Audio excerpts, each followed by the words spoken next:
مجدد الفسانی الفسانی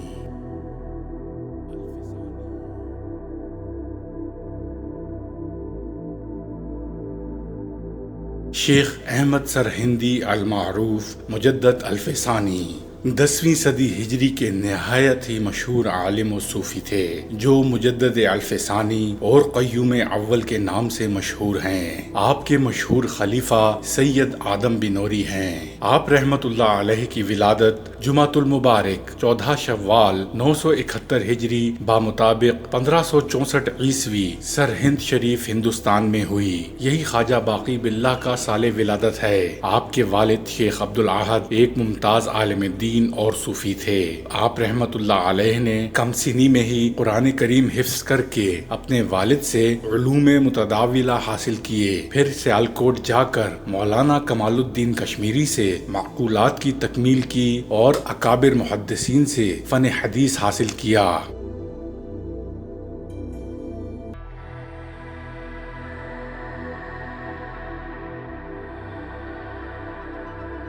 آپ رحمت اللہ علیہ 17 سال کی عمر میں تمام مراحل تعلیم سے فارغ ہو کر درس و تدریس میں مشغول ہو گئے۔ تصوف کے سلسلہ چشتیہ کی تعلیم اپنے والد سے پائی۔ سلسلہ قادریہ اور سلسلہ نقشبندیہ کی تعلیم دہلی جا کر خواجہ باقی باللہ سے حاصل کی۔ 1599 عیسوی میں آپ نے خواجہ باقی باللہ کے ہاتھ پر بیعت کی۔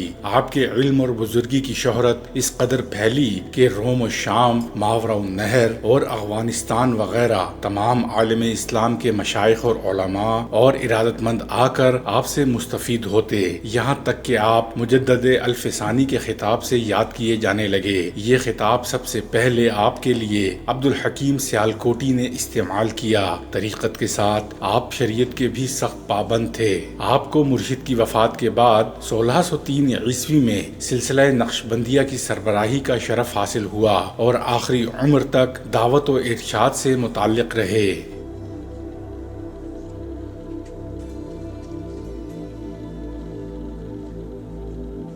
بعض روایات سے یہ ثابت ہوتا ہے کہ ہر 1000 سال کے بعد تجدید دین کے لیے اللہ تعالیٰ ایک مجدد مبعوث فرماتا ہے۔ چنانچہ علماء کا اتفاق ہے کہ عمر بن عزیز رحمت اللہ علیہ کے بعد دوسرے 1000 سال کے بعد مجدد آپ ہی ہیں، اسی لیے آپ کو مجدد الفسانی کہتے ہیں۔ آپ کے دیگر القابات یہ ہیں: بارگاہ فلک رفعت، آرام گاہ عالی مرتبت، دربار گوہر بار مزار، اعلی عظیم البرکت، قیوم ملت، خزینۃ الرحمہ، محدث رحمانی، غوث سمدانی، امام ربانی، ابو البرکات، شیخ بدر الدین احمد فاروقی، نقشبندی سرہندی، المجدد المنور الفسانی۔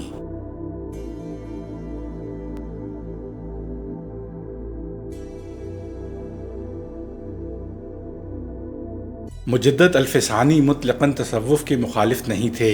آپ نے ایسے تصوف کی مخالفت کی جو شریعت کے تابع نہ ہو۔ قرآن و سنت کی پیروی اور ارکان اسلام پر عمل ہی آپ کے نزدیک کامیابی کا واحد راستہ ہے۔ آپ کے مرشد خواجہ رضی الدین محمود باقی باللہ رحمت اللہ علیہ نے ہندوستان میں تصوف کا نقشبندی سلسلہ متعارف کرایا اور آپ نے اسی سلسلے کو ترقی دی۔ مغل بادشاہ جلال الدین محمد اکبر کے دور میں بہت سے ہندوانہ رسوم و رواج اور عقائد اسلام میں شامل ہو گئے تھے۔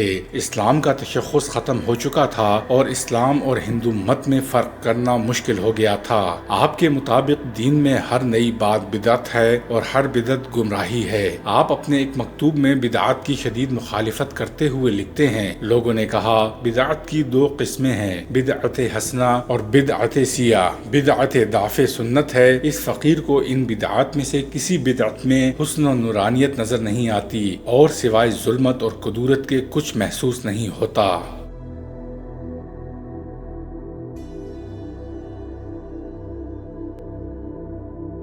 حضرت مجدد الفسانی رحمت اللہ علیہ کو اپنے مشن کی تکمیل کے لیے دور ابتلا سے بھی گزرنا پڑا۔ بعض عمراء نے مغل بادشاہ جہانگیر کو آپ کے خلاف بھڑکایا اور یقین دلایا کہ آپ باغی ہیں، اور اس کی نشانی یہ بتائی کہ آپ بادشاہ کو تعظیمی سجدہ کرنے کے قائل نہیں ہیں، چنانچہ آپ کو دربار میں طلب کیا جائے۔ شہنشاہ جہانگیر نے مجدد الفسانی رحمت اللہ علیہ کو دربار میں طلب کر لیا۔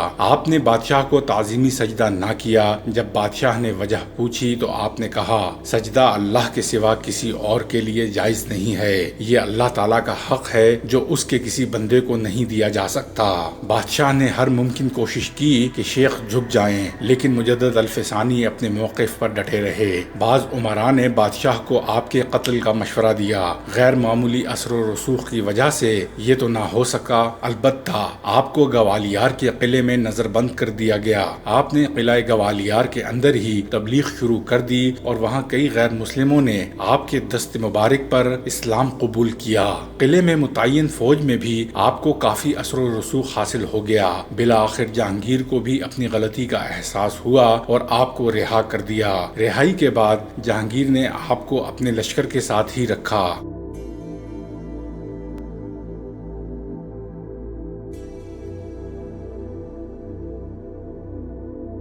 آپ رحمت اللہ علیہ کی تصنیفات یہ ہیں: اثبات النبوہ، رسالہ تحلیلیہ، رد روافظ، شرح رباعیات، معارف لدنیہ، مبدع و معاد، مکاشفات عینیہ، مکتوبات امام ربانی، رسالہ جذب و سلوک، تعلیقات عوارف المعارف، رسالہ آداب المریدین، رسالہ اثبات الواجب، رسالہ علم الحدیث، رسالہ حالات خواجگان نقشبند۔ ان تصانیف میں اول الذکر 8 کتابیں تباہ ہو چکی ہیں، باقی تصانیف کا ذکر تذکروں میں تو ملتا ہے لیکن نایاب ہیں۔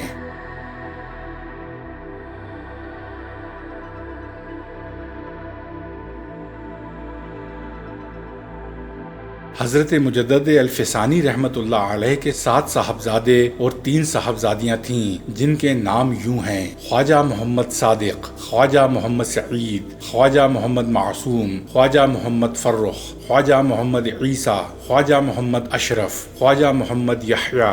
آپ کی صاحبزادیوں کے نام یہ ہیں: Bibi Ruqaiya Bano, Bibi Khatija Bano, Bibi Umm Kulsoom. آپ کا سلسلہ شیوخ یہ ہے: حضرت مجدد الفسانی احمد سرہندی، شاہ سکندر کیتھلی، شاہ کمال الدین حسن کیتھلی، شاہ فضیل قادری ٹھٹوی، سید گدا رحمان ثانی، سید شمس الدین عارف، سید گدا رحمان باخدا کشمیری، سید شمس الدین صحرائی، سید عقیل شاہ، سید بہاؤالدین شاہ، سید عبد الوہاب شاہ، سید شرف الدین قتال، سید تاج الدین عبد الرزاق بغدادی، حضرت عبد القادر جیلانی، قاضی ابو سعید محمد مبارک مخزومی، ابو الحسن بنکاری، محمد ابو الفرحہ ترتوسی، ابو الفضل ابو الواحد تمیمی، ابو بکر شبلی، سید طائفہ جنید بغدادی، سری سقطی، اسد الدین معروف قرخی، ابو سلیمان داؤد طائی، حضرت خواجہ ابو نصر حبیب عجمی۔ بے شمار سالکین نے شیخ احمد سرہندی المعروف مجدد الفسانی سے بیعت و خلافت کا شرف حاصل کیا۔ منقول ہے کہ آپ کے مریدوں کی تعداد 9 لاکھ کے قریب تھی اور تقریباً 5000 خوش نصیب حضرات کو آپ سے اجازت و خلافت کا شرف حاصل ہوا۔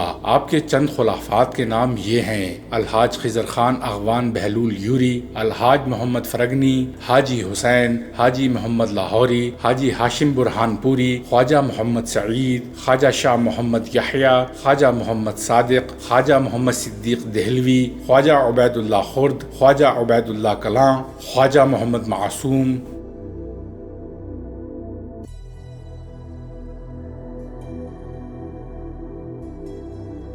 حضرت شیخ احمد سرہندی رحمت اللہ علیہ مجدد الفسانی علامہ اقبال کے نزدیک ہندوستان میں جن اولیاء کرام نے اسلام کی تبلیغ کو عملی جامہ پہنایا، ان میں آپ کا نام سر فہرست ہے۔ علامہ اقبال کو آپ سے دلی محبت اور عقیدت تھی، جس کا اندازہ اس بات سے لگایا جا سکتا ہے کہ علامہ اقبال نے آپ کی بے باکی کو خوب سراہا اور کہا: گردن نہ جھکی جس کی جہانگیر کے آگے، جس کے نفس گرم سے ہے گرمی احرار، وہ ہند میں سرمایہ ملت کا نگہباں، اللہ نے ہر وقت کیا جس کو خبردار۔ اقبال نے بال جبریل کی نظم پنجاب کے پیرزادوں سے اس عنوان سے آپ کی شخصیت کو اجاگر کیا ہے۔ اس کے علاوہ اپنی شاعری اور نثر دونوں میں آپ کے افکار کی ترجمانی کی ہے۔